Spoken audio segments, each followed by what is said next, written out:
Here's a story about a captain of industry, about his rise through the ranks, if you like, from new starter in the business through to captain of industry. Yeah, so he goes along on his first day, rocks up in the business, first day, and starts his training. And there's two parts to his training, as there is with most people. There's the technical side to his training, and then there's the people side to his training. And he kind of gets a bit of people training, yeah, but he gets a lot of technical training. And he's working his way through, and he gets through, he passes assessment, and that's basically on his technical side. He gets judged on his technical side. And he gets a promotion. So he gets moved up, to another level within the business. And by the fair token that he's being moved up in the business, he's out of his comfort zone. So being out of his comfort zone, he thinks, he focuses on the thing that he knows is successful for him, the thing that's got him his promotion. And that happens to be really the technical side of what the business has judged him on, and that's what he was promoted on. So he focuses more on that technical side of the business because that's his comfort zone. And he does do the people bit, but not so much that. He's concentrating on that technical side. And again, he's successful. He's good at what he does. And he gains another promotion, and up he goes again, next step on the ladder. And again, he's straight out of his comfort zone again. Imagine yourself. You've been there, haven't you? If you're out your comfort zone and you think, I don't feel too comfortable with. As such, he concentrates on the thing that he knows best. The thing that he knows is guaranteed the success for him. And if he concentrates on that, he's going to be successful. And that's his technical side. So he focuses on that technical side again. And he's still looking at the people side a bit, but a little bit less this time, and he's really good at his job, and he gets promoted again.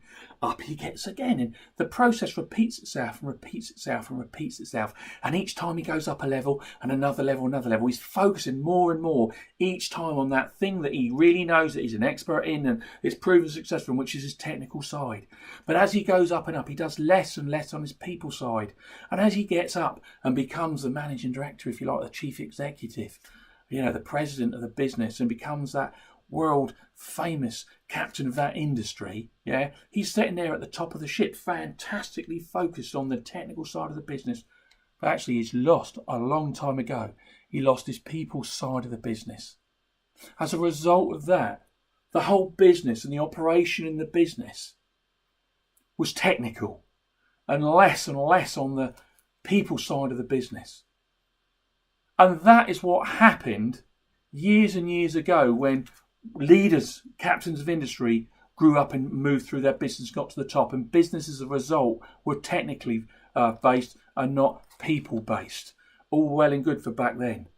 Actually, times moved on, and people actually need that people side of the business. It's more compact, it's more pressurised, it's more actually technical these days, and people need and want that people side of the business, and it's moved forward. Unfortunately, there's a lot of companies that haven't moved with the times, and they're still focusing on the technical side and not the people side. They're not talking about engagement, they're not talking about culture, they're not talking about team, they're not talking about value, and the leaders therefore can see themselves a bit of a dictator in that business, not someone that's enabling people to be successful in their business.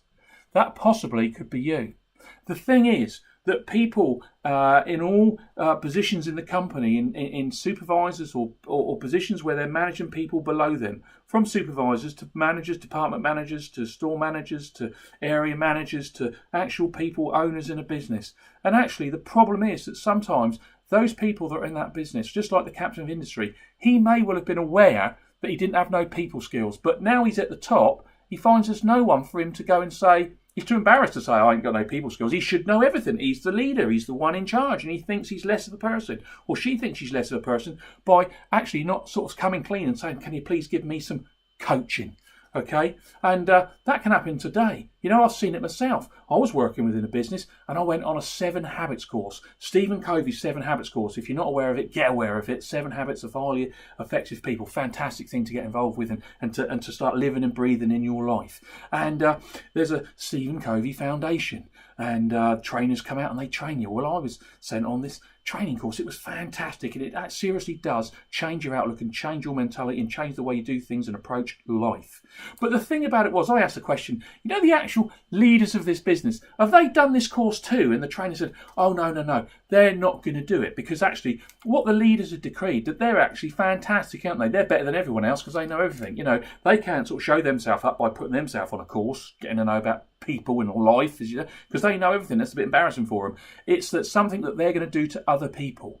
Now, I thought it was hilarious because I'm sat with some people from this business, right? And what's happening is they're being on a course, being told to life balance and all this sort of stuff. When they come out of the course, they're getting phoned during on the course by their superiors, who's demanding reports from them and this and that from them. And these people are going out the course and then spending hours till like 2-3 o'clock in the morning because this manager wanted a report the very next day.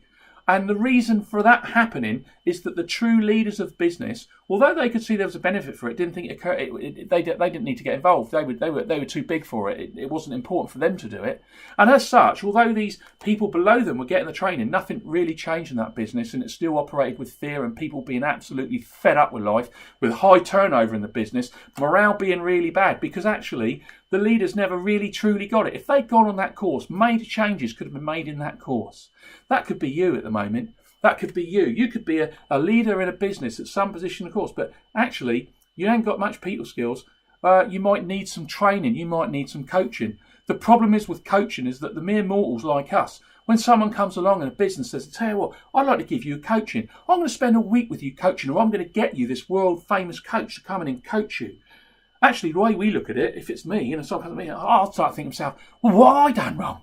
What are you picking on me for? Well, am I going to lose my job or something going on? I'll get welled up with fear and anticipation. I don't want to have that training. No, thank you very much. Oh, you go and give that training to someone else. But you look at any sports person. I'm talking about the world class, the best sports people in the world, really at the top. They've got the gold medals, the trophies. They go and ask for training and coaching on a daily basis. And if they're not giving it, they start complaining. They're starting to get a bit upset about it. So we all need training and coaching.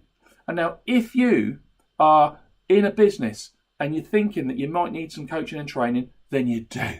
And that's what I can do for you. I'd love to come out and spend some time with you. Try before you buy. Just get hold of me. Invite me in. Let's spend some time together. Let's break bread. Let's have a coffee. Let me spend some time with you. See if I can make a difference for you in your life. Because I'd love to do it and I'd love the opportunity to come in. You've got nothing to lose by it, but you know what? You've got a lot to gain in your business lives, but also in your personal life. So that's what I'd love to do for you. Think about it. You may already be there. You may be a fantastic person. You might not need no coaching. That's fantastic. But there's plenty of you. I'm still one of them that needs coaching and training in my life. Big enough to admit it are you. And if you need it, if you don't want to talk to me, get someone else in. Okay? But don't be too embarrassed to ask for help. Because you ask for help, help will be coming. And you asked me for help, I'll tell you what, I'll come a running. Okay? Thanks. Bye.